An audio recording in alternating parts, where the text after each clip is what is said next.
El día de hoy estará con nosotros el doctor Luis Telles, a quien tuve la fortuna de conocerlo en el Congreso número 32 del Tecnológico de Monterrey. Bueno, iniciando, el objetivo general de esta ponencia pues, es otorgar a los estudiantes de medicina y al público en general temas de interés como lo es un taller de radiología, en especial el tema de fundamentos básicos, el cual nos va a brindar una herramienta clave para el diagnóstico y el abordaje clínico, en donde el médico y los estudiantes de medicina podrán ser capaces de dominar las proyecciones radiológicas, las densidades, los criterios de calidad, la anatomía en su totalidad y además el sistema de lectura. Todo esto para ser competentes en el campo de la práctica. Hablando un poco acerca del doctor Luis Gerardo Telles Martínez, pues él realizó sus estudios de medicina general en la Escuela de Medicina del Tecnológico de Monterrey y posteriormente cursó la especialidad de radiología e imagen en el programa multicéntrico de especialidades de tecnología. Se formó en imagen cardiovascular avanzada en el programa de alta especialidad del Tecnológico de Monterrey, en el hospital impartido por el doctor Erasmo. También realizó un curso de resonancia magnética cardíaca en el Hospital Clínic en Barcelona. Y actualmente trabaja en el Hospital de Monterrey. También es el encargado de angiotomografía cardíaca de los centros de atención Cristo Maguerza, San Pedro y San Nicolás en Nuevo León. Ha participado en múltiples congresos nacionales e internacionales, donde destaca su participación con presentación de póster electrónico en el Congreso de Radiología de la Sociedad Norteamericana de Radiología en Chicago. Esto fue en el 2016 y ha colaborado en 3 publicaciones en la Revista Mexicana de Radiología. Bueno, muchísimas gracias a todos por su interés en este taller. Y la palabra del día de hoy va a ser Clepi, que es la mascota del Comité Estudiantil de la Universidad Autónoma de Tamaulipas. Muchas gracias y puede comenzar, doctor. ¿Qué tal? Bueno, muchas gracias por la introducción y muchísimas gracias por la invitación. Es para mí un honor poder darles una pequeña, bueno, pues un poco de lo que sé sobre la radiología básica. Vamos a...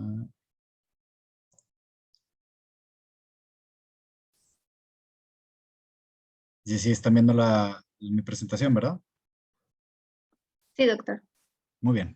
Entonces, pues bueno, ya con la introducción que me hicieron, yo soy el doctor Luis Gerardo Telles, de la generación 30 de TechSalud. Hice mi especialidad ahí también en el multicéntrico y posteriormente un curso de alta especialidad en Barcelona y ahí también en el TEC. Lo que les voy a estar hablando el día de hoy, o lo que me pidieron que les hablara, es una introducción básica a la radiología básica. Entonces, la finalidad de esta charla es que conozcan un poco las diferentes modalidades de imagen, que conozcan el rol del radiólogo y cómo estamos nosotros para ayudarles en el diagnóstico de sus pacientes. Tengo entendido que son estudiantes, ¿verdad? ¿Ya están teniendo rotaciones en el campo clínico o apenas todavía no pasan ahí? Si quieren, a ver. Algunos todavía no pasan por ahí y otros son doctores, doctor. Muy bien. Entonces, bueno, esta plática la hice, lo quiero hacer de la forma más sencilla y que todos entiendan. También cualquier duda, cualquier cosa, no duden en preguntar a través del chat, o si alguien quiere tomar la palabra y hacer una pregunta, también es bienvenido. Lo importante de esta plática es pues, que salgan con un aprendizaje, con que aprendan algo y que pues, les guste lo que es la radiología. Vamos a empezar primero con una breve historia de cómo se inventó. Después vamos a ver pues una embarradita de lo que son las radiografías, los ultrasonidos, tomografía, resonancia, unos tips que les puedo dar ahí para cómo acercarse al servicio de radiología, que es muy importante tanto en los hospitales públicos como privados, saber que se pueden acercar, que pueden pedir ayuda, un poquito de interpretación básica de radiografía de tórax, aunque esto lo van a llevar mucho más a fondo en el siguiente curso, Y vamos a cerrar con unos casos clínicos, a ver, para poner un poco a prueba lo que vimos hoy. Como breve historia, en 1985, William Röntgen fue el que descubrió de forma incidental los rayos X. Él estaba manipulando el tubo de radiación en su laboratorio y de casualidad vio cómo tenía unas películas en el fondo, unos rollos de película, por así decirlo, y cómo se estaban velando por la energía que se estaba transmitiendo a través de esto. Al no saber de cómo provenían o de qué eran, los nombró como rayos X, como rayos sin nombre. En 1986 presentó su descubrimiento de física, pues normalmente esto era de física, y en 1901 ganó el premio Nobel. Aquí la imagen que ven a su derecha es la primera radiografía, que es la radiografía de su esposa. Su esposa se llamaba Berta, entonces esta radiografía se llama la mano de Berta, que es como pues, en la historia la primera. Bueno, ¿qué avances hemos tenido a lo largo de la historia? Desafortunadamente, cuando se descubrieron, no se sabía los daños que podían llegar a causar en el cuerpo humano. No sabíamos cómo podían llegar a afectarnos. Entonces, pues vean, aquí en esta imagen, ¿sí ven mi mouse, verdad? ¿O no? Nada más para saber si ven lo que estoy apuntando. Sí, se ve. Ok, bueno, aquí en esta primera imagen vemos cómo se tomaban las primeras radiografías. Se ponía el paciente aquí como en un cubículo, el tubo de rayos X estaba atrás de él y se veía la imagen en vivo, por así decirlo. Pero ¿cuál es la gran desventaja de esto? Que el rayo le estaba dando directamente en la cabeza al pobre médico, él sin saber toda la radiación que se estaba llevando. Entonces, después de mucho tiempo se empezó a ver los daños, los daños que causaban los rayos X cuando tenías un contacto prolongado. Esta es la mano de un técnico que pues, metía mucho las manos en los rayos X en la fluoroscopía y pues vean cómo se le quemaron. Son quemaduras por radiación. Entonces, a partir de todos estos conocimientos, ya hemos tenido muchísimos avances. Ya sabemos las dosis que se pueden administrar, cómo manejarlo, cómo aislarnos para que la dosis sea la mínima y nada más sea en el área de interés. Ahorita los equipos pues ya son automáticos, modernos, ya no tenemos ninguno de estos tipos de problemas. Pero pues bueno, van 100 años que hemos estado viendo todo esto. Las modalidades de imagen que vamos a tocar rápidamente las podemos dividir en dos, que son las que tienen radiación y las que no tienen, las que tienen radiación no ionizante. La diferencia entre la radiación ionizante y la no ionizante es que la ionizante es la que afecta, la que nos puede llegar a afectar, la que puede cambiar el ADN, por así decirlo, o hacer efectos en el cuerpo. Entonces, ¿cuáles son? Pues los rayos X, la tomografía, la fluoroscopía, el PET y la medicina nuclear. Estos, siempre que vayamos a un departamento de imagen, vamos a ver el signo de radiación, va a haber todas las precauciones para que se deben de tener, porque estos debemos de controlarlos. Los siguientes que tenemos es la radiación no ionizante o la radiación que no es lo suficientemente fuerte como para afectarnos. Entonces, no causa ningún cambio o nada en el cuerpo. ¿Cuáles son las dos modalidades de imagen que vamos a tener aquí? La energía electromagnética de la resonancia magnética y la energía del sonido o sónica, que es la que nos va a dar la imagen del ultrasonido. Bueno, el primer tema que vamos a tocar es la radiografía. Este yo creo que es el tema central o el que ustedes deben de estar más familiarizados porque es el estudio básico, es el estudio, el caballito de batalla, así le decimos aquí en México, el que le pides a la gran mayoría de los pacientes y el que como médicos generales, como estudiantes deben de conocer y pues no, a lo mejor no dominar, pero sí saber un poco lo básico para ayudar al paciente lo más que se pueda. Tenemos tres tipos principales de radiografías que vamos a estar tomando, que es la de tórax, la de abdomen y la de huesos en general. Este año y el año pasado, la de tórax ha cobrado pues, muchísima relevancia. ¿Por qué? Por el COVID. La neumonía por COVID la vamos a estar viendo a través de la radiografía de tórax. En la radiografía de abdomen, pues vamos a revisar patologías abdominales y huesos, pues más que nada fracturas. Tenemos dos densidades básicas. Bueno, tenemos 5 densidades básicas, pero las nombramos de 2 formas. Lo radiolúcido y lo radiopaco. Si aquí por el chat me pueden contestar si habían escuchado del término radiolúcido y radiopaco o no. Muy bien, entonces sí tienen ahí como un conocimiento, un acercamiento. Aquí, bueno, a mí me pasaba de estudiante que yo no sabía cuál era cuál, o más bien como que intentas inferir cuál es cuál y es al revés. Yo decía, pues radio opaco, pues va a ser negro, ¿no? O es lo que no se va a ver. Y radiolúcido, pues va a ser esto, pero no, es al revés. Radiolúcido significa que el haz atraviesa muy fácil y cuando atraviesa y toca la pantalla la vuelve negra. Entonces, lo que es radiolúcido lo vamos a ver oscuro y lo que es claro o blanco lo vamos a ver radiopaco. ¿Por qué? Porque las estructuras más densas absorben mayor la radiación y no permiten que penetre el rayo, entonces se va a quedar así como blanca la imagen.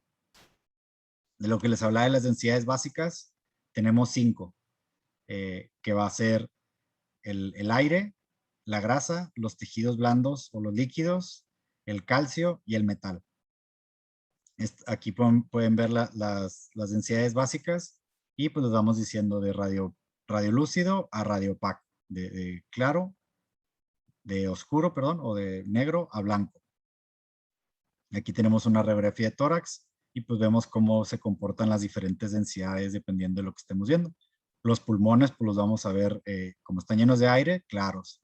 La grasita aquí que alrededor de los tejidos se va a ver un poco más radiopaca y los huesos pues vamos a ver los más radiopacos.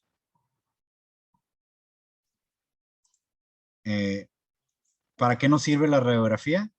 ¿O cuáles son las ventajas y las limitantes que tiene? Las ventajas que tiene es que es de muy bajo costo. Normalmente en todos los lugares vamos a encontrarlo como el estudio el más barato, el más accesible. Pues tú puedes verlo tanto en gabinetes como en clínicas, en hospitales. Casi todo el mundo tiene acceso a esto, entonces es muy fácil para pedirlo para los pacientes. Para valorar los huesos es muy, muy bueno. Es el estudio de elección, siempre que sospechan alguna fractura, siempre que quieran verle cualquier cosa de los huesos a los pacientes, el estudio inicial va a ser su radiografía. ¿Cuáles son las limitantes? Fuera de patologías obstructivas en el intestino, en abdomen está muy, muy limitado. Ya van a ahondar en eso en la sesión de abdomen, pero para abdomen no es el estudio de elección. También en cráneo, ahí también está limitado porque que no veamos una fractura de cráneo en una radiografía no significa que no la tenga. Entonces hay que ser un poco precavidos con eso. También los tejidos blandos, no vamos a poder distinguir muy bien entre ellos. Aquí, por ejemplo, tenemos una mano. Aquí, pues la mano se compone de diferentes tejidos blandos, ¿no? Que sería piel, hueso, piel, músculo, tejido conectivo, grasita y todo eso. Y como lo vemos aquí, pues todo igual, todo se ve un poco radiopaco, no hay mucha diferencia entre los tejidos, a diferencia de otras modalidades de imagen, donde sí podemos distinguir muy bien entre músculo, entre grasa, entre piel. Usos frecuentes, como les ha dicho, ahorita patología pulmonar, por lo menos aquí en México o en el hospital donde yo trabajo, que es Hospital COVID, para el estudio inicial de los pacientes siempre hace su radiografía de tórax. Ya cuando nos queda duda o no clarifica muy bien, pasamos una tomografía, pero a veces la gran mayoría de los pacientes con una radiografía de tórax tenemos. fracturas, como les había dicho, obstrucciones intestinales, perforaciones intestinales y tumores óseos. Eso es así como que lo más frecuente. Una perla o una enseñanza que se deben de llevar es que los estudios de imagen no son secuenciales.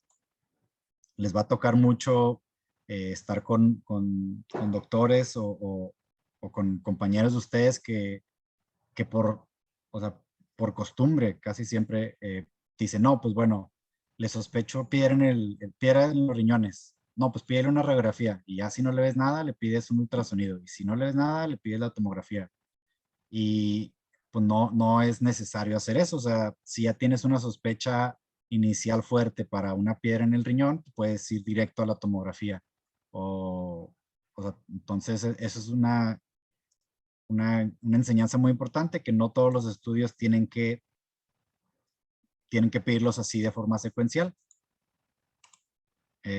Ahí, ahorita más adelante les voy a enseñar una página que al final les voy a compartir el link, donde pueden resolver mucho de esas dudas. El siguiente método, el siguiente estudio que vamos a ver es la tomografía computada. Aquí podemos ver todo el cuerpo. Es muy bueno para encéfalo, tórax, abdomen, extremidades. Y aquí tenemos las mismas densidades, pero vamos a hablar de hiperdenso e hipodenso. Hiperdenso va a ser ahora sí lo que es más blanco, e hipodenso lo que es un poco más oscuro. Aquí tenemos una tomografía de tórax, donde pues así era como se veía el COVID inicialmente. Era infiltrados aquí en vidrio despulido, de predominio hacia las periferias. Ahorita ya ha ido modificándose, ya vemos otras variedades, pero así es como se ve el COVID. Muy bien, y tenemos aquí 3 tipos de contrastes: el intravenoso, el oral y el transrectal.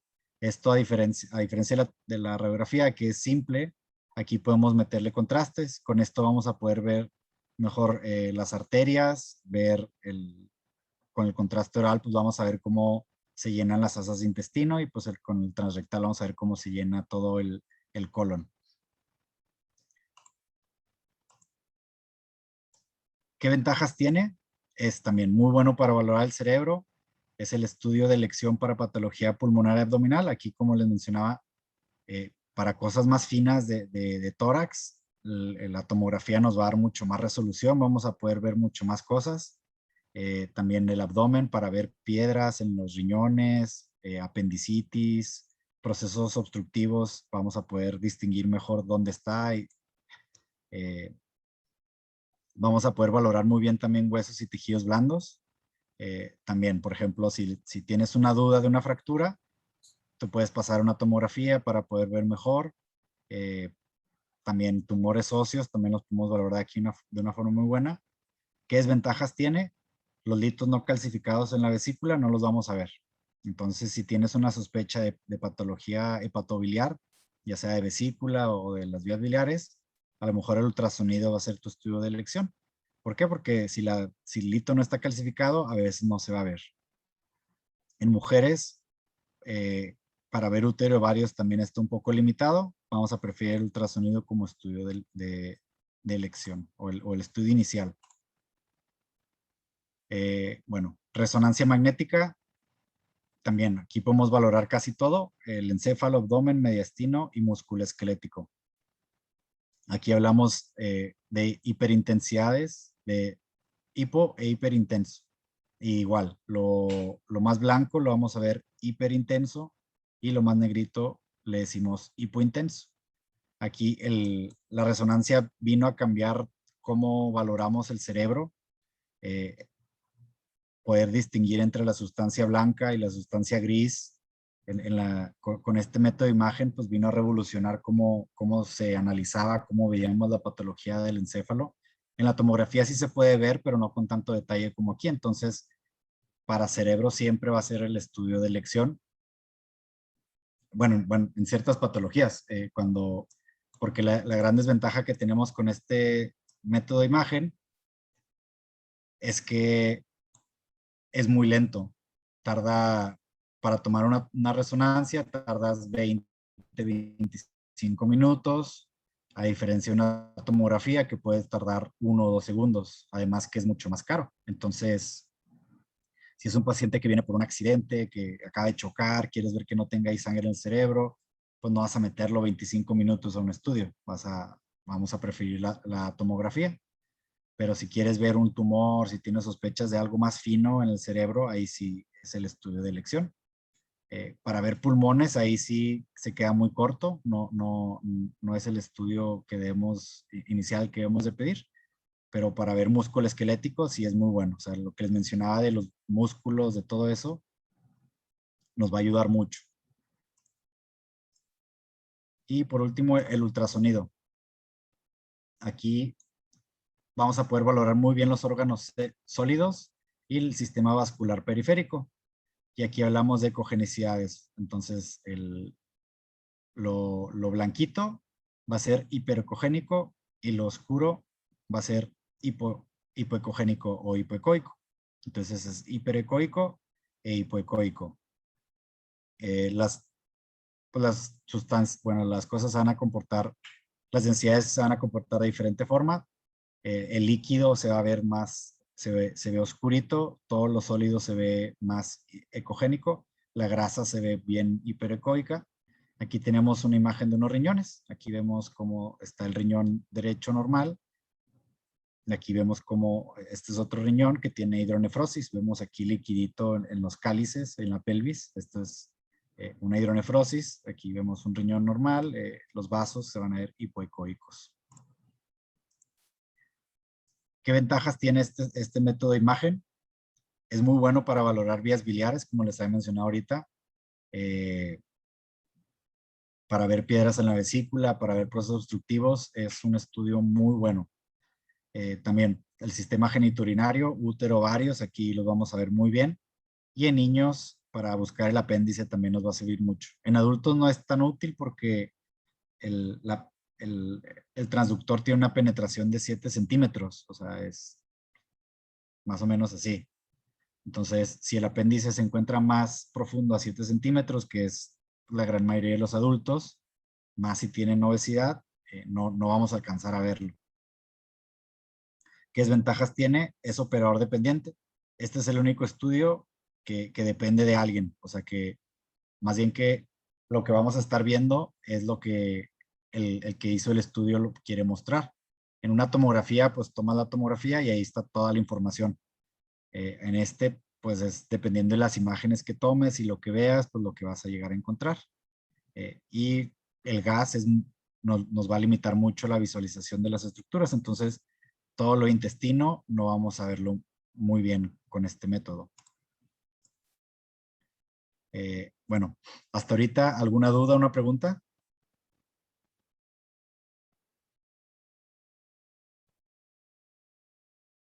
Si quieren por el chat o aquí si alguien quiere prender el micrófono.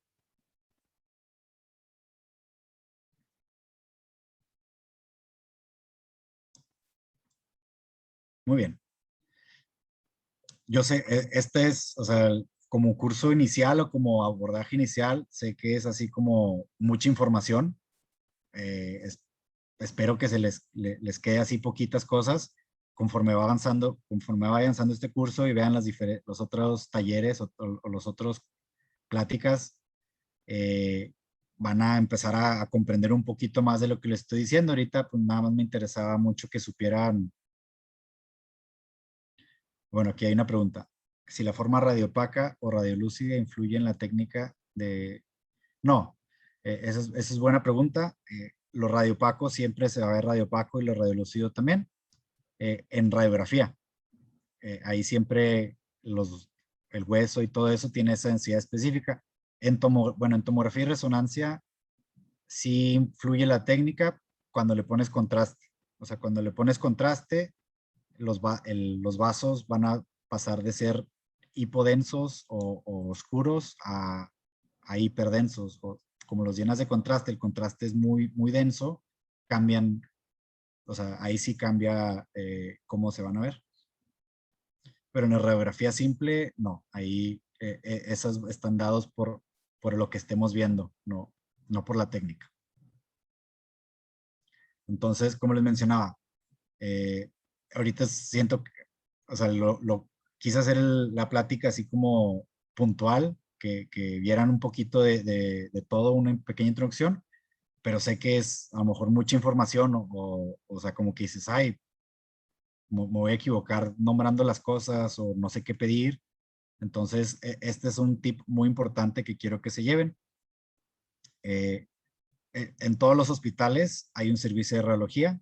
Bueno, aquí en México, espero que, yo supongo que también en Latinoamérica, todos los hospitales grandes van a tener un servicio de radiología donde va a estar el radiólogo interpretando los estudios que se vayan solicitando. Es muy importante que sepan que el radiólogo, la mayoría de radiólogos siempre estamos muy accesibles a responder dudas, a ayudarlos y a orientarlos. Entonces, como estudiantes, en hospitales públicos más que nada van a tener mucho contacto con ellos, van a ir a solicitarles estudios, van a ir a pedirles apoyo. Entonces, aquí lo que sirve mucho en México es que cuando se acerquen al servicio de radiología, conozcan al paciente que van a presentar, o sea, sepan, pues vean el expediente clínico, sepan por qué le están pidiendo el estudio, qué es lo que les sospechan, qué les gustaría ver. Siempre presentarse, llegar con el radiólogo, decir, ¿qué tal? Soy Luis Telles, soy estudiante de medicina, estoy rotando por este servicio, me mandaron para tal cosa, para ver este estudio, y pues nunca tengan miedo a preguntar. Ahorita como estudiantes es normal que no sepan muchas cosas, es más de radiología. Radiología siento que es como el área oscura de la medicina, nadie te enseña hasta que sales y a veces ni cuando sales, o sea, yo cuando entré a radiología no sabía muchísimo, o sea, y eso que ya sales como médico general, entonces que no les dé miedo tener dudas, preguntar, es normal. Y siempre que tengan duda de qué estudio pedir, pueden ir a preguntar al radiólogo. En nuestro servicio o en los hospitales donde trabajo, tenemos mucha comunicación con los médicos tratantes, con los estudiantes, durante la formación como residentes, pues también con los otros residentes, donde va el médico y te comenta a su paciente, te dice, mira, tengo este paciente, le sospecho tal cosa, y nosotros ya podemos ayudarlos, decirle, mira, para tu paciente, este es el estudio que mejor, el que más le va a servir, porque también pasa que si no, por desconocimiento del estudio de elección, se le pide un estudio que no es el indicado o que no es suficiente. Bueno, ahorita unos tips básicos, ya para ver un poquito de radiografía de tórax, aunque como les comento, la siguiente sesión van a ver mucho más a profundidad. Aquí nada más para que tengan unos pequeños tips. Para mí lo que yo como veo las radiografías es, primero determinas la toma, ves la calidad del estudio y luego ya la analizas. Tomas, pues hay tres tipos, la PA, AP y lateral. Aquí tenemos tres estudios. La primera es pues bueno, bien sencillo, lateral, no tiene nada de chiste. Lo importante es poder distinguir o saber distinguir entre una PA y una AP. Afortunadamente, casi todas las radiografías van a estar rotuladas, entonces siempre fíjense aquí que tenga el nombre del paciente, la edad del paciente, la fecha correcta, y aquí va a haber así como un rotulito que va a decir PA, AP o posterior anterior, anteroposterior, dependiendo del lugar donde estén. Si no está, como en este caso, pues hay unos pequeños trucos para saber. Lo principal es la posición de las escápulas y de las clavículas.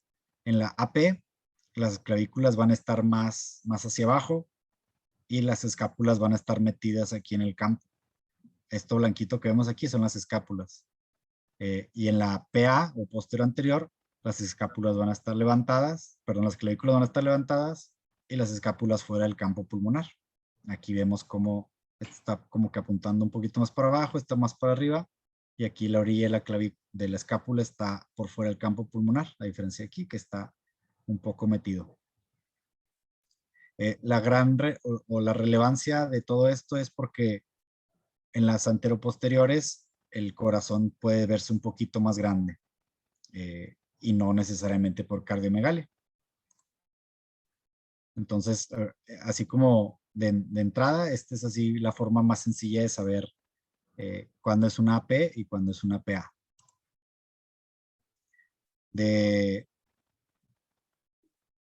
Bueno, y de esto que es rotación, inspiración y profundidad. Bueno, perdón. Para ver si está rotado o no, nada más vemos las clavículas.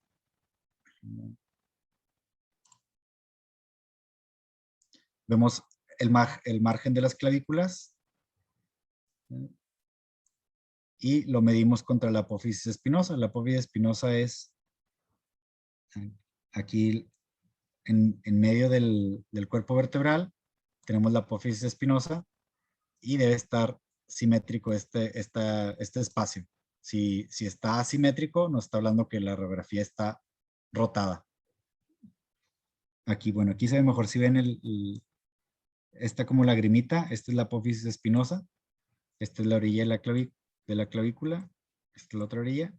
Y vemos este espacio, o medimos este espacio. Debe medir lo mismo.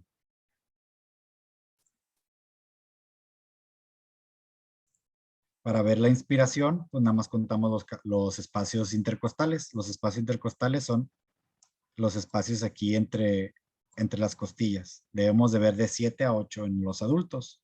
Entonces contamos 1, 2, 3, 4, 5, 6, 7. Esta está correctamente inspirada. Y para penetración es que la columna vertebral casi no se debe de difuminarse aquí un poquito con el mediastino o con la silueta cardíaca. Si vemos muy bien la columna, es que está muy penetrada. Pero bueno, en la siguiente van a ver un poco más a detalle sobre esto. Esto es así como que súper rápido. Y en análisis sistemático, yo uso una mnemotecnia que es A, B, C, D, E, F, G, H y P. Este es en inglés, pero la A representa el aire, que sería tanto la columna esta que es la tráquea, como el aire en los ápices. Después nos vamos a los huesos. Vemos pues que no haya fracturas más que nada en tanto las clavículas, escápulas y columna y costillas. La silueta cardíaca.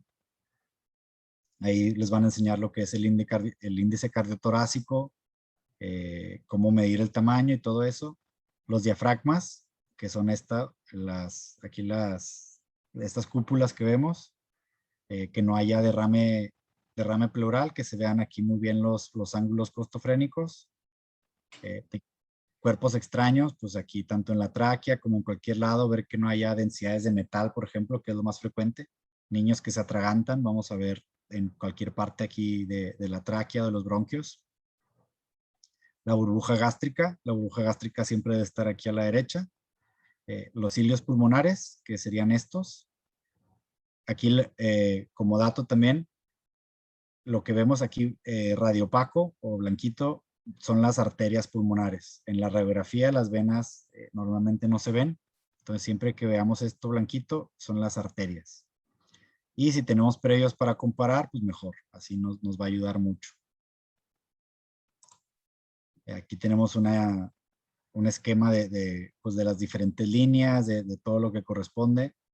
Todo esto corresponde a diferentes estructuras anatómicas que pues van a entrar más a detalle en sus siguientes cursos. Nada más ahorita es como que para que sepan un poquito ahí de radiografía. Y bueno, ahorita vamos a pasar a casos. No sé cómo les gustaría si responden a través del chat o alguien responde en voz alta o cómo prefieren que sea la dinámica. A mí me gusta que participen. No importa que no lo saquen bien o que tengan duda. Lo importante es que participen, que lo intenten. Yo creo que aquí por el chat es la forma más sencilla para que puedan participar todos. Entonces vamos a ver. Bueno, esta radiografía, ¿cómo la ven? normal o le ven algo, normal o anormal. Está muy radiopaca. Está demasiado radiopaca.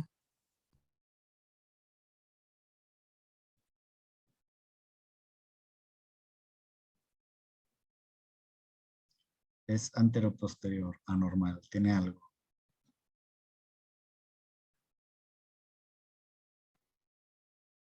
Jesús Mario Treviño comenta normal. Mala penetración.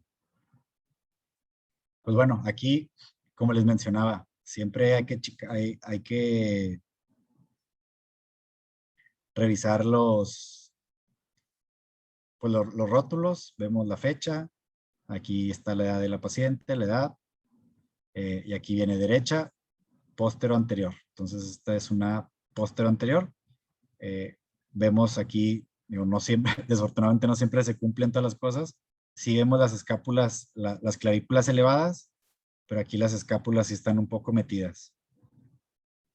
En cuanto a inspirada, pues si contamos los espacios, tenemos 1, 2, 3, 4, 5, 6, 7, 8. Sí está bien inspirada. Aquí más o menos se puede ver la burbuja gástrica. Sí, tienen razón, no se ve tanto. Pero pues también no siempre la vamos a ver. Lo importante es que si la vemos, la veamos del lado derecho. Entonces, pues sí, en cuanto a patología no tiene nada. Lo que sí es que sí está muy poco penetrada, por eso se ve tan radiopaca como menciona. Pero en cuanto a patología, pues no tiene nada, está normal. Esta radiografía, ¿alguien la consideran normal o anormal? O si le pueden ver que tiene, pues mejor.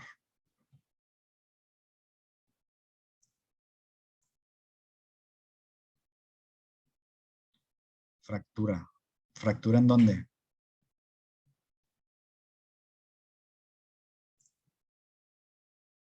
Vanessa Ochoa comenta fractura de radio distal.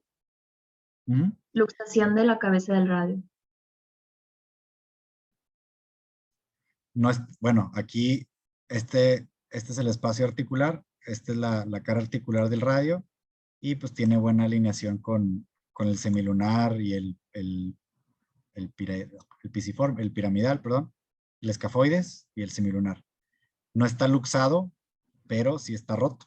Vemos aquí cómo va la cortical y aquí está el otro cacho de cortical. O sea, aquí está completamente roto la metáfisis del radio. Aquí está un fragmentito y hasta acá llega el otro. Está desplazado el fragmento aquí de la metáfisis del radio. Y también vemos, esta es la apófisis estiloides del cúbito y está rota también. Si ven cómo está ahí flotando, aquí debería estar aquí en esta posición y está rota. Esta es una fractura de coles, que es cuando los pacientes caen así con la mano extendida y la fractura se desplaza hacia la cara dorsal o hacia la parte de atrás de la mano. Entonces, esta es una fractura desplazada de la metáfisis del radio con también una fractura avulsión de la apófisis estiloides.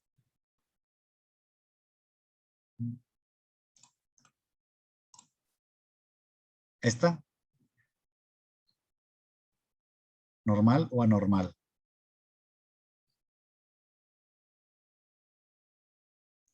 Normal.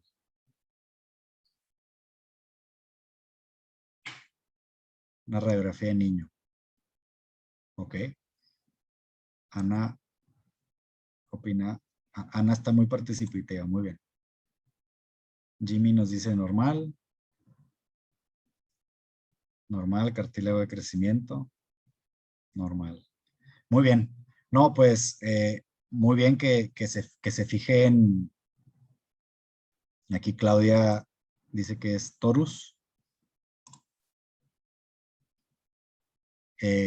digo, es muy bien que se fijen en distinguir las radiografías pediátricas o no. Aquí podemos ver es un niño de 8 años que refiere a una caída y lo que sí lo mencionan muy bien, este es el cartílago de crecimiento o el centro de osificación, por eso vemos aquí que está separado, ¿no? Esta es la placa de crecimiento, entonces es normal en niños ver esto. Aquí también vemos la placa de crecimiento del cúbito. Y muy bien, Claudia y José, que dicen, Claudia dice que es una fractura en torus y José dice que es hay que pedir una lateral. Eso es muy importante, siempre hay que pedir varias proyecciones. Aquí si se fijan, digo, este es bastante sutil. La cortical siempre debe ir así, debe ser una línea lisa. Y aquí si ven aquí como un chipotito. Aquí. ¿Ya lo vieron? Aquí sí va la cortical y luego se hace un chipotito. Y aquí un chipotito también. Le hacemos caso a José y pedimos la lateral. ¿Y qué es lo que vemos? Una fractura. Entonces, esta es así se ven normalmente las fracturas en niños.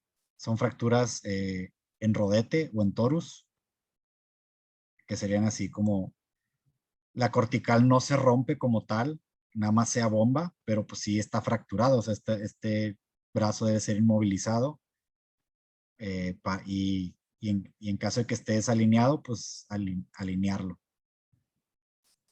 Torus significa, es la parte más alta de las columnas griegas, entonces ese es así como de donde viene la palabra, que sería como esto. Este es el torus de las columnas, por eso le llaman así. Pero pues si no quieren confundirse, díganle fractura en rodete. Muy bien, José y Claudia. Era un estudio bastante difícil, ¿eh? No crean que si lo dijeron como normal están mal. Les puse estudios así como un poquito complicados, nada más para ver si ya están haciendo buena visión. Andrea pregunta que si siempre se dice que es torus cuando la fractura es ahí. No, o sea, el epónimo torus no es por el sitio de la fractura, sino la forma. O sea, esta puede estar aquí, puede estar más abajo, puede estar en otro hueso, pero si es en un niño y está el cartílago así abombado y no roto como aquí, le llamamos fractura en torus o rodete. Pero no es tanto la posición, sino la forma. Aquí, esta radiografía, ¿alguien le ve algo? ¿Normal o anormal? Silueta cardíaca aumentada, sí, muy bien. ¿Alguno? Washington Daniel. Una pequeña caverna en campo pulmonar. Muy bien. No, la verdad es que no necesitan curso de imagen básica, ya están hechos. Aquí yo creo que lo que mencionan o lo que es aquí atrás de la silueta cardíaca vemos una bolita y con esta línea, con una burbujita de aire, que es un nivel hidroaéreo. Aquí sí, o sea, no es como caverna como tal, porque está por el lugar donde lo encontramos. Cuando vemos estas burbujitas de gas aquí a nivel retrocardíaco, hay que pensar en hernias yatales. Pero sí, lo que se ve es una pequeña burbuja aquí en la silueta cardíaca, entonces hay que pensar en hernias yatales. A esta paciente posteriormente le hicimos una serie gastrodenal y vemos aquí, esta es por fluoroscopía se le pasa contraste al estómago y vemos esto que se ve aquí, esta línea es el diafragma y vemos como todo el fondo y la unión gastroesofágica están por encima del diafragma, entonces pues era una hernia yatal bastante grande. Aquí, esta, ¿cómo la ven?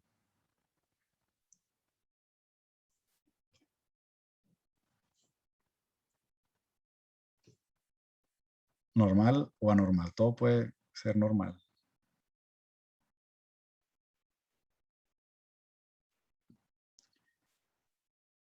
Cardiomegalia, anormal.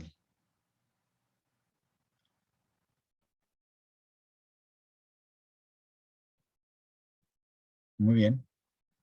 Sí, pues aquí vemos, es una AP, entonces sí, a veces la silueta cardíaca puede estar un poco grande. Aquí vemos que tiene alambres de esternotomía, entonces probablemente sí tenga alguna patología cardíaca. Menciona fractura de la clavícula izquierda. No, la clavícula está íntegra. Sí tiene un poquito de aumento de la trama vascular. Y lo más llamativo es aquí esta imagen radiopaca, que está más denso. Ujú. Sí, la silueta cardíaca sí está más grande de lo normal. Y tenemos aquí esta bolita o esta imagen radiopaca que le hicimos una tomografía y vimos que traía aquí un derrame pleural loculado. O sea, el derrame pleural normalmente debe estar aquí abajo, pero este paciente lo tenía aquí loculado en la parte de arriba, que era esto. Y pues sí, el corazón está muy grande, era una paciente cardiópata que ya había sido intervenida. Y sí, atelectasias también. Aquí en la base tenemos atelectasias, tenemos borramiento del diafragma, pero aquí lo llamativo era esto. Y a ver, este es un tumor fantasma. ¿Sí? Bueno, así no lo mencionamos así, pero sí podría ser como que parecía un tumor por radiografía, se le toma una tomografía y vemos que era nada más un derrame loculado. Yo creo que a eso te refieres con tumor fantasma.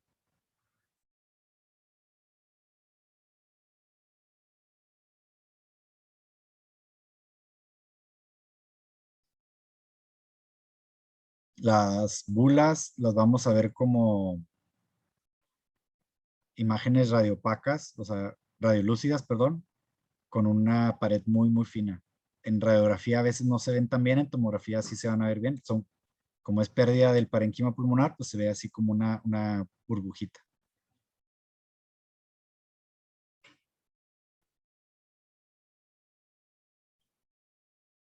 Muy bien, ¿no? Pues andan muy bien, la verdad. Dicen dextrocardia, situs inversus, muy bien. Aquí, pues lo que ven, el botón aórtico, en lugar de que esté aquí a la izquierda, está a la derecha. Y la silueta cardíaca, vean cómo está apuntando hacia el otro lado. No se ve la burbuja gástrica, pero en este caso, pues estaría del lado derecho. Aquí como dato, no sé, yo creo que sí, bueno, siempre se los mencionan de que porque está más abajo bueno, vamos a regresar para que vean el ejemplo. Porque siempre está más abajo el diafragma izquierdo que el derecho, ¿alguien sabe? Por el hígado. ¿Sí? Ese es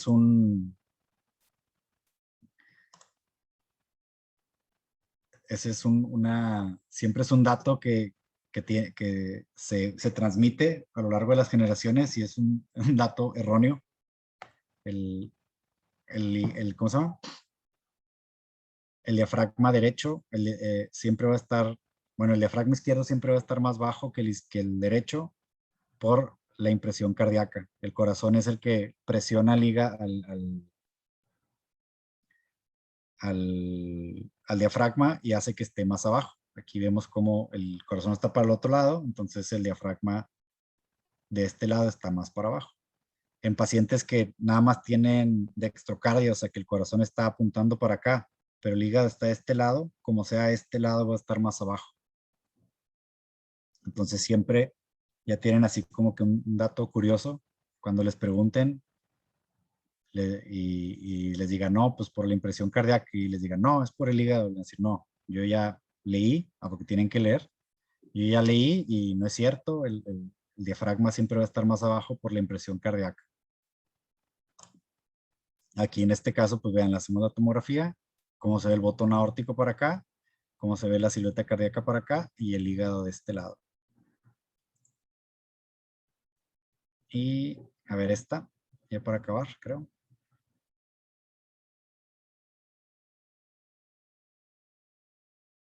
¿Le ven algo anormal o normal? Esto no es un marcapasos, es un catéter subclavio con reservorio. Esto se los ponen a los pacientes con cáncer para darles quimioterapias, por ejemplo. Para no tener que estar poniéndoles catéteres a cada rato, esto se pone por debajo de la piel.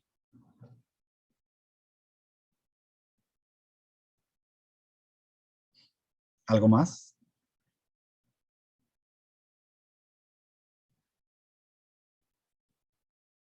Implantofix. No sé qué es implantofix, la verdad.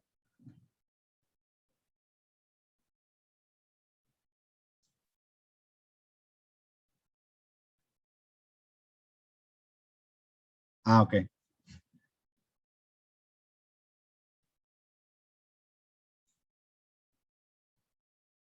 ¿No les llama la atención aquí que esta parte está más densa que este lado?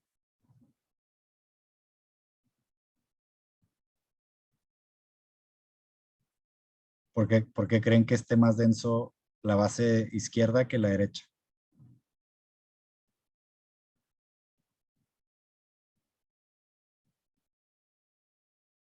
¿Mastectomía de qué lado?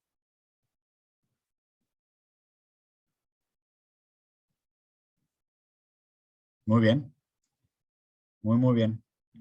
Aquí vemos que esta parte está más denso, pero no porque haya algo en el pulmón, sino porque como de este lado no hay mama, da esta apariencia. O sea, es una mayor densidad paradójica, por así decirlo, por ausencia de mama derecha. Y pues tiene su catéter para sus quimios. Sí es un cáncer de mama, pero pues ya tratado quirúrgicamente.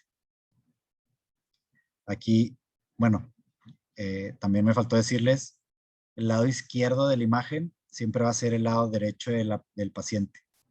Entonces, aquí, no sé si alguien le llamó atención, siempre que mencionábamos lado derecho, apuntaba al lado izquierdo de la imagen, pero por convención siempre el lado izquierdo de la imagen va a ser el lado derecho del paciente. Y aquí tenemos la tomografía donde vemos la mama izquierda y pues no hay mama derecha. Por eso esa aparente menor densidad. Y pues bueno, eso sería así como una introducción rápida. No sé si tengan... Sí, hay muchas. O sea, nada más les dije como que la más sencilla, las más sencillas, que es en la anteroposterior, las clavículas van a estar elevadas, van a estar apuntando hacia arriba. Y en la posterior anterior van a estar un poco más aplanadas. Las escápulas van a estar metidas en los campos en la anteroposterior y en la posterior anterior van a estar afuera. Y pues lo que mencionaban muy bien, que el corazón va a estar un poquito más grande en la anteroposterior que en la posterior anterior. No sé qué otras dudas tengan o qué otras preguntas. Doctor, tenemos una pregunta de Facebook en la que Ajá. le preguntan si una fractura en torus es lo mismo que la fractura de tallo verde. Esa es muy buena pregunta. También ese es un error, un misconcepto, pensar que son lo mismo. La fractura en tallo verde nos habla de una fractura donde se rompe nada más una cortical. Bueno, no tengo ejemplos. Pero la fractura en tallo verde es como, no sé si de niños jugaron a rompían ramas de árboles que no estaban secos, que era así como, entonces lo rompías, pero nada más se rompía de un lado y el otro lado de la cortical se queda pegado. Esa es una fractura en tallo verde o una fractura incompleta donde el hueso no se rompe por completo, o sea, nada más se rompe una cortical y la otra se queda pegada. Entonces, a eso le llamamos fractura en tallo verde. Esta sería fractura en rodete o torus, donde los dos lados de la cortical están afectados, pero no están discontinuos como aquí, sino están nada más abombado. Pero sí, esa es muy buena pregunta. No es lo mismo una fractura en tallo verde que una fractura en rodete.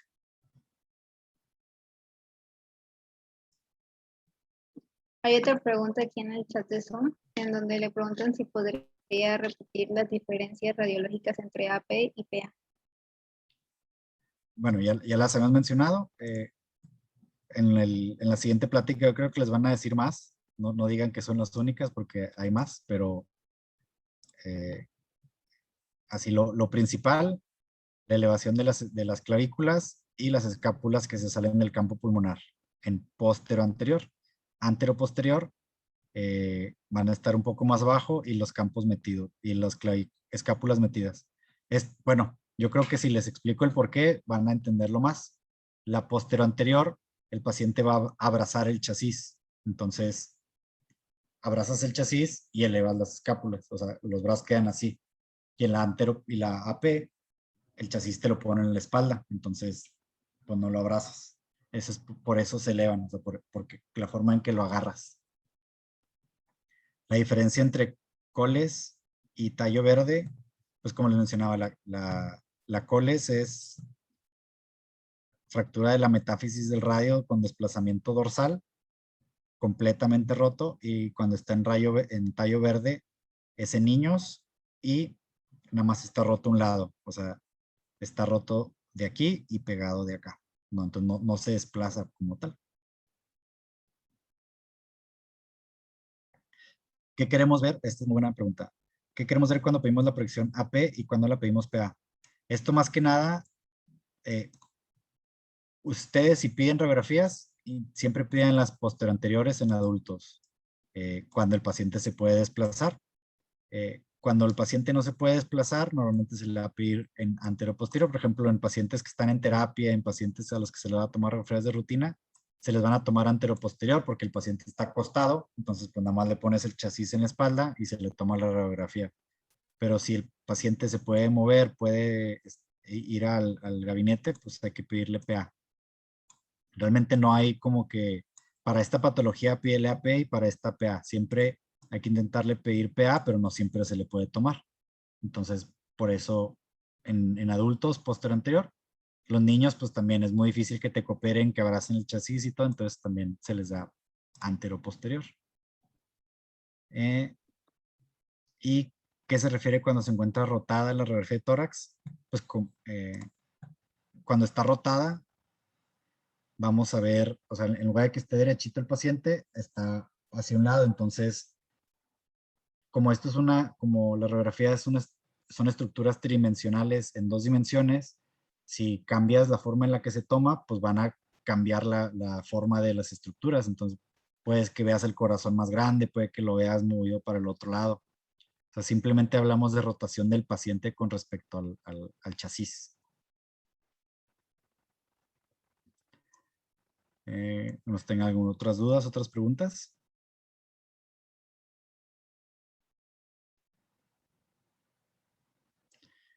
Esa es muy buena pregunta. Citlali pregunta que si está contraindicada la realización de estudios de imagen en las mujeres embarazadas. Como les enseñé al principio, antes no sabíamos muy bien qué tanto afectaba la radiación y qué eran los efectos que tenía. Ahorita ya tenemos muy claro las dosis que se pueden dar, las dosis permitidas y el riesgo-beneficio. Entonces, la respuesta no es un sí absoluto, es un depende, es un riesgo-beneficio. En la paciente donde se le tiene que tomar un estudio por una patología que pone en riesgo su vida, pues sí, o sea, hay que tomársela porque pues va la vida de la paciente primero. Si podemos, si hay un método alterno para poder llegar al diagnóstico, pues se evita. Como dato, así muy, muy, muy rápido,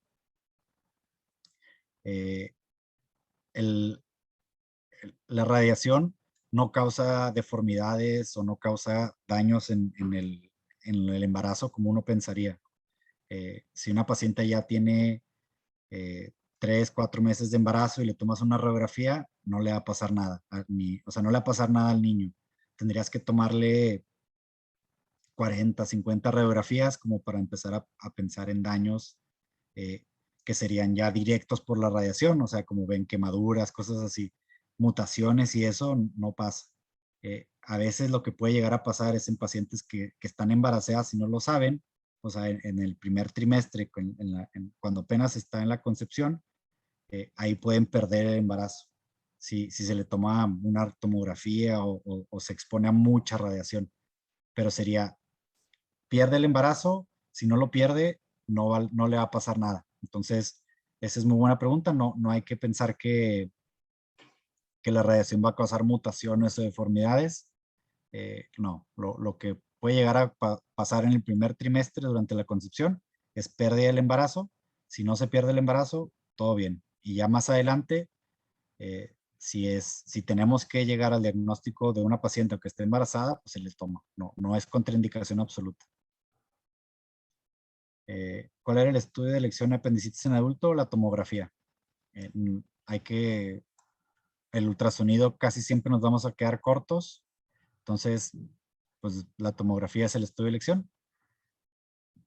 Y preguntan, ¿los términos de centraje y rotación se refieren a lo mismo?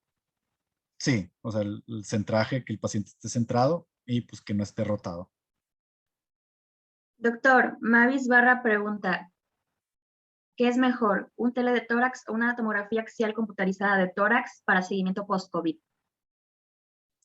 Esa es muy buena pregunta. Eso estamos como que aprendiendo, o sea, que no podemos así como ver cuáles son ahorita el estudio de elección. A mí en lo personal, yo estoy en un hospital COVID, entonces me toca ver mucho de las dos cosas, o sea, a los pacientes que les dan seguimiento con radiografías y a los pacientes que le dan seguimientos con tomografías. La ventaja de la tomografía es que nos va a dar mucho más información. Puedes ver la extensión de forma más fidedigna, puedes ver qué tipo de infiltrados tienen, cómo va cambiando a lo largo del tiempo y si ya tiene cambios o no de fibrosis. La radiografía para seguimiento a veces sí, yo creo que sí se queda un poquito corta porque los cambios son más sutiles, son más finos. Entonces, te lo digo en mi experiencia, yo recomendaría para el seguimiento en casos graves o en casos muy extensos con tomografía. Pero en pacientes que la primera radiografía salió normal o muy poquito infiltrado, creo que ninguna. O si tienen que hacerle con radiografía. Pero bueno, eso es así de mi experiencia. No lo tomen como Biblia.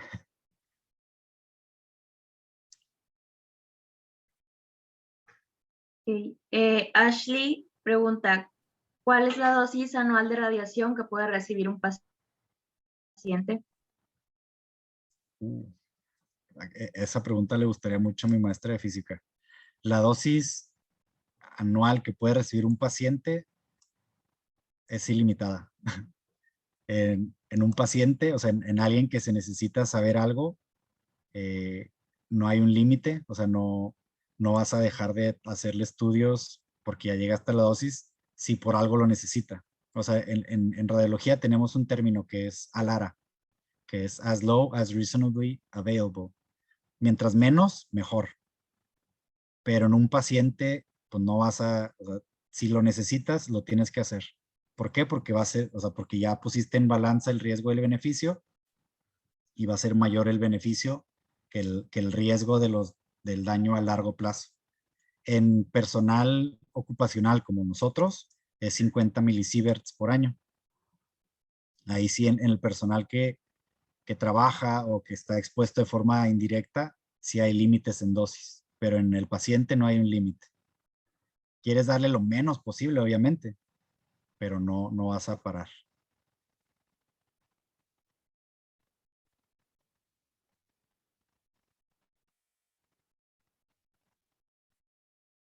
Miligres. ¿Alguna otra pregunta?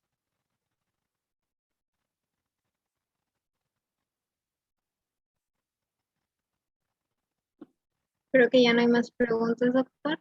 Si me pudiera ayudar dejando de compartir, es que le queremos compartir algo a usted. Ah, bueno. Bueno, ya como comentario final, a una enseñanza muy importante para los estudiantes, para todo mundo, es lean por su cuenta. O sea, estos cursos son excelentes, son muy buenos, siempre hay que tomarlos, siempre hay que estar intentando ver opiniones de gente que tiene más años de experiencia, pero siempre hay que cuestionar todo, siempre hay que tener esa duda, siempre hay que tener esa chispa, esa necesidad de buscar la información, de corroborarla, de ver si lo que me están diciendo es verdad. O sea, hay muchos conocimientos que se pasan de boca en boca y no siempre es correcto. Aquí el ejemplo ese del hígado, van a ver, o sea, y van a ver que les van a preguntar y van a decir y va a salir alguien de que no, claro que no, estás mal. Entonces, siempre hay que leer, siempre hay que estar actualizándose, buscar fuentes de información y pues no tomar la información de todo el mundo con un grano de sal. Así siempre cuestionar a todos. Eso es lo que me gustaría dejarles. Ya dejé de compartir la pantalla. Muchas gracias, doctor. Ahorita va a compartir otro compañero.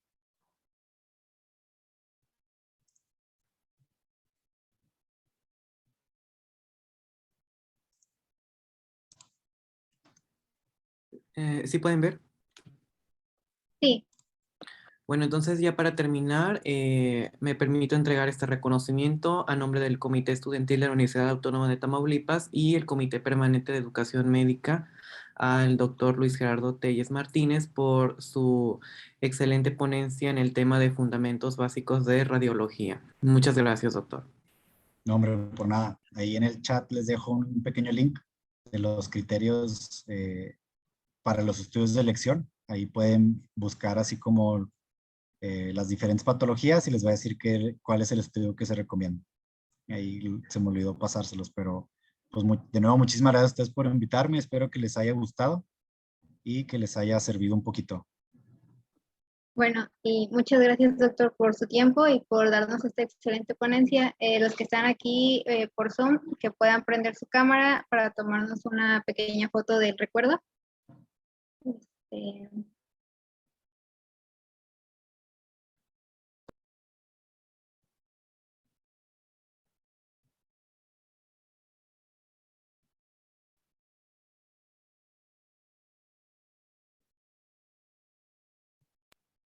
Bueno, creo que ya la mayoría prendió su cámara. Voy a tomar la foto.